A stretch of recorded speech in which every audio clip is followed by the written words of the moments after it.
नमस्कार, मी संतोष जोगदंड. महाराष्ट्र प्राईममध्ये आपलं स्वागत आणि आज प्रत्येक प्लॅटफॉर्मवर आपलं स्वागत करतो. आणि आज मी असा विशेष राजकीय चर्चेचं हे करण्यासाठी गेवराई तालुक्यात आलेलो आहे. आणि संजीव भाऊ काळे बीड लोकसभेचे उमेदवार, आपण त्यांच्या संग राजकीय व सामाजिक आणि सगळ्या विषयावर चर्चा करणार आहेत आणि त्यांच्याकडून जाणून घेणार आहेत. भाऊ, मला सांगा, तुमचं नाव सांगा पहिले. नमस्कार. आज आपल्या सर्वांना हनुमान जयंतीच्या हार्दिक हार्दिक शुभेच्छा. मी संजय काशीनाथराव काळे, राहणार गेवराई, जिल्हा बीड. आपला राजकीय आणि सामाजिक हे कसं आहे? माझं शिक्षण MSc ॲग्रिकल्चर परभणी इथून झालेलं आहे. LLB जनरल बीड येथून झालेलं आहे. आणि मी सामाजिक लढा तसं पाहिलं तर मी कृषी विद्यापीठात विद्यार्थी संघटनेपासून सामाजिक लढ्यांमध्ये सक्रिय आहे. मराठवाडा कृषी विद्यापीठामध्ये 6 वर्ष विद्यार्थी संघटनेचा अध्यक्ष राहिलेलो आहे. गेवराईमध्ये आल्यानंतर शिवसेनेमध्ये सक्रिय होतो. जिल्हा काँग्रेसला सरचिटणीस होतो. विविध सामाजिक लढ्यात, स्थानिक सामाजिक आंदोलनांमध्ये सहभागी झालेलो आहे. राजकीय पार्श्वभूमी पाहायची झाली तर वडील काशीनाथरावजी काळे हे माझे गेवराई तालुक्याचे उपाध्यक्ष, नगर परिषदेचे उपाध्यक्ष राहिलेले आहेत. मामा रामरावजी आवरगावकर ज्येष्ठ स्वातंत्र्य सेनानी, हैदराबाद मुक्ती संग्राम आणि गोवा मुक्ती संग्रामामध्ये सक्रिय सहभागी होते. खासदार होते, आमदार होते, विद्युत मंडळाचे अध्यक्ष होते, ST महामंडळाचे अध्यक्ष होते, जिल्हा परिषद लोकल बोर्डाचे 15 वर्ष अध्यक्ष राहिले. ते माझे स्वातंत्र्य सैनिक होते, वडील स्वातंत्र्य सैनिक होते. आणि मला सांगा भाऊ, तुम्ही आता सध्या आरक्षणाचा हे चालू आहे, धनगर आणि मुस्लिम याचा अजूनही तिला सुटत नाही. बरोबर आहे. मराठा आरक्षणच्या विषयी मी 2013 पासून मी आणि मनोज जरांगे पाटील लढा देत आहोत. लढा देत असताना मुस्लिम आरक्षण असो, धनगर आरक्षण असो, बंजारा समाजामध्ये आरक्षण बाबतीत अन्याय होत असेल, हे सर्व प्रकर्षानं समोर आलं. मुस्लिम आरक्षण आहे. बीड जिल्ह्याचा खासदार हा सामाजिक असावा, समाजाचे मन जाणून घेणारा असावा, कोणाच्याही बगलाला जाऊन बसणारा नसावा. आजच्या परिस्थितीमध्ये जे उमेदवार राष्ट्रवादीने दिलेले आहेत, मला वाटतं त्यांचं इलेक्टिव्ह मेरिट कुठंतरी पार्टीनं चेक करायला पाहिजे. आपण एवढे मोठे नाहीत की पार्टीबाबत, उमेदवाराबाबत आपण काही सांगू शकू. पण निश्चितच एखाद्या जिल्ह्यात उमेदवार देताना सगळी परिस्थिती, त्याची सामाजिक परिस्थिती बघायला पाहिजे. त्यांचं इलेक्टिव्ह मेरिट चेक करायला पाहिजे. समाजावर उमेदवार थोपवला नाही पाहिजे. त्याचं इलेक्टिव्ह मेरिट पाहणं सध्या असं कुणी येऊ कुणी जाऊ, तर शेतकऱ्याचे प्रश्न सुटतच नाही. बीड जिल्ह्यामध्ये आज तसं पाहिलं तर 1972 नंतर 71 नंतर कुठलं काम लोकसभेच्या माध्यमातून झालेलंच नाही. 71ला सयाजी काका पंडित हे गेवराई तालुक्यातून खासदार गेलेले होते निवडून. त्यानंतर गेवराई तालुक्याला कुठली उमेदवारीही मिळालेली नाही किंवा खासदारही झालेला नाही. त्यामुळं 71 पासून गेवराई तालुका लोकसभेच्या माध्यमातून, केंद्रीय योजनाच्या माध्यमातून वंचितच राहिलेला आहे. आज शेतकऱ्यांवर फार मोठा अन्याय आहे. बीड जिल्ह्यामध्ये गोदावरी नदी आहे, सिंदफणा आहे, मांजरा आहे, कुंडलिका आहे, बिंदुसर आहे. एवढ्या नद्या जोडण्याचा प्रकल्प राबवणं अत्यंत जरुरी आहे. दुसरी गोष्ट, शेतकरी आज मेहनत करून शेतकरी सर्व पिकवतो, परंतु त्यांच्या मालाला भाव मिळत नाही. कापसाला भाव मिळत नाही, सोयाबीनला भाव मिळत नाही, भाजीपाल्याला बाजारपेठ नाहीये. विविध अडचणीतून तुम्ही जर खासदार झाला तर ह्या शेतकऱ्याच्या प्रश्न कसे? बीड जिल्ह्यातील शेतकऱ्यांचा मोठा विषय आहे. शेतकरी मेहनत करून पिकवतो, परंतु त्याच्या कापसाला भाव मिळत नाही, सोयाबीनला भाव मिळत नाही. आज तुतीचं मार्केट, रेशीम मार्केट बीड जिल्ह्यात मोठ्या प्रमाणात तयार झाले, भाजीपाल्याचं उत्पादन मोठ्या प्रमाणावर तयार झालं, परंतु बाजारपेठ इथं उपलब्धच नाही. माझं काम, मी प्रथमतः 500 एकरवर एक अद्ययावत शेतकरी बाजार बीड शहराच्या शेजारी निर्माण करण्याची माझं ध्येय आहे. त्यामध्ये सर्व शेतमाल प्रक्रिया असेल, प्रथम प्रक्रिया जी आहे, फर्स्ट प्रोसेस जो आहे शेतकऱ्याचा, जो जागतिक बाजारपेठेत शेतमाल पोहोचण्यासाठी लागतो, तो ह्या शेती बाजारामध्ये उपलब्ध करून दिला आहे. अत्यंत जागतिक दर्जाचा अद्ययावत असा शेतकरी बाजार आपण सर्व मिळून बीड शहराच्या जवळ आपण उभा करून शेतकऱ्याच्या मार्केटिंगचा प्रश्न सोडू, शेतकऱ्याच्या उत्पादनाला भाव कसा जास्तीत जास्त मिळवून देता येईल ही यंत्रणा त्या बाजारात निर्माण करू आणि शेतकऱ्याला पूर्णतः मदत करू, हेच माझं ध्येय आहे. जनतेचे प्रश्न सुटत निश्चितच आज प्रशासनावर कुठलाही अंकुश नाहीये, कोणाचाही अंकुश नाहीये, बेलगाम प्रशासन झालेलं आहे. हे याकरता शेतकऱ्यांचे व सर्वसामान्य जनतेचे, गोरगरीब जनतेचे प्रश्न सोडवण्यासाठी मला जर संधी मिळाली तर प्रत्येक तहसीलमध्ये खासदार कक्ष उघडेल आणि प्रत्येक शेतकऱ्याला, प्रत्येक वंचिताला न्याय देण्याचा प्रयत्न मी करेन. जनता दरबार महिन्याच्या प्रत्येक पहिल्या आणि तिसऱ्या सोमवारी बीड येथे जनता दरबार भरवल आणि दुसऱ्या आणि चौथ्या सोमवारी अंबाजोगाई येथे जनता दरबार भरवून सर्वसामान्य जनतेला न्याय देण्याचा प्रयत्न करेल.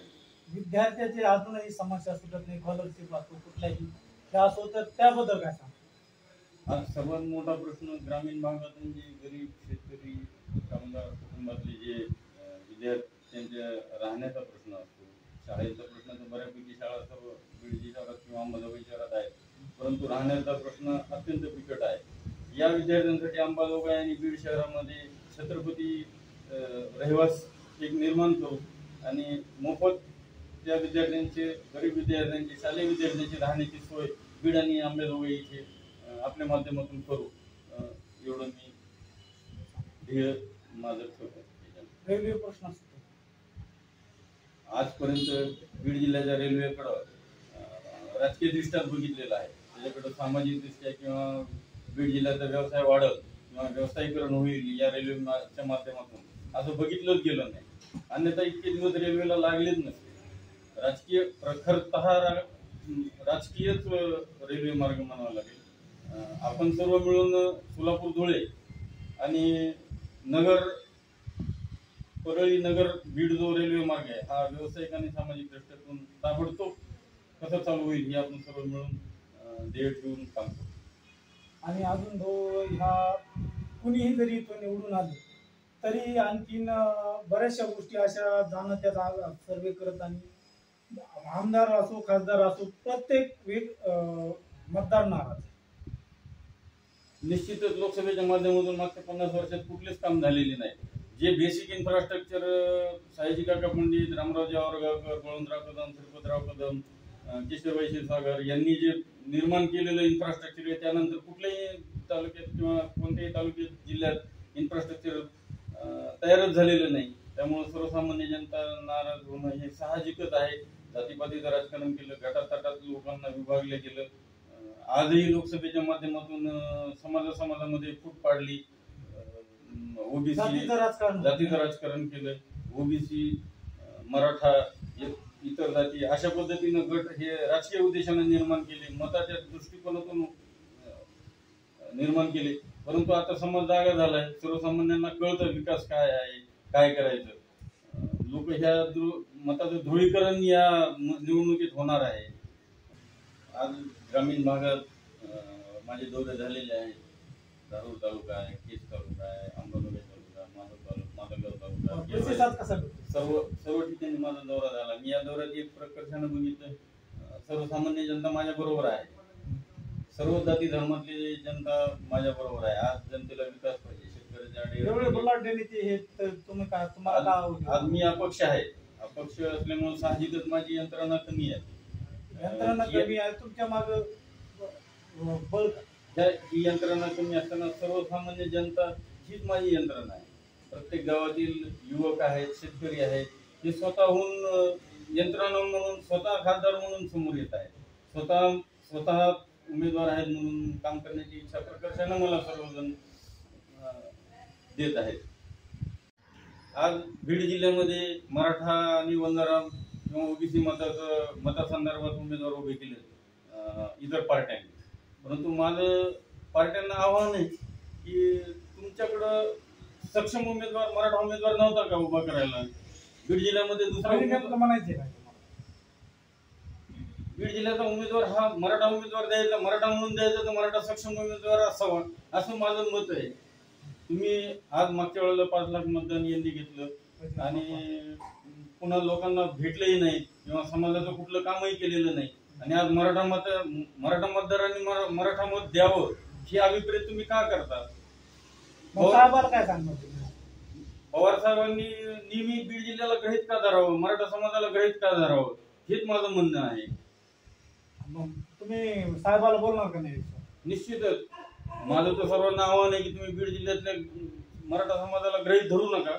मराठा समाज आता इतका प्रगल्भ झालेला आहे की तुम्ही तिकीट दिलं म्हणून कुठल्याही मराठ्याला आम्ही निवडून देऊ हे शक्य नाही. उमेदवारी अर्ज बदलून देऊ आजही त्यांनी उमेदवार बदलावा, आम्ही सगळेजण त्यांच्या मागे उभं राहू. सक्षम उमेदवार द्यावा, जो सामाजिक आहे, समाजाचं काम करणारा आहे, नेहमी समाजात आहे असा उमेदवार द्यावा. तुम्हाला निश्चित मी त्यांचा आदर करेल सर्व गोष्टी.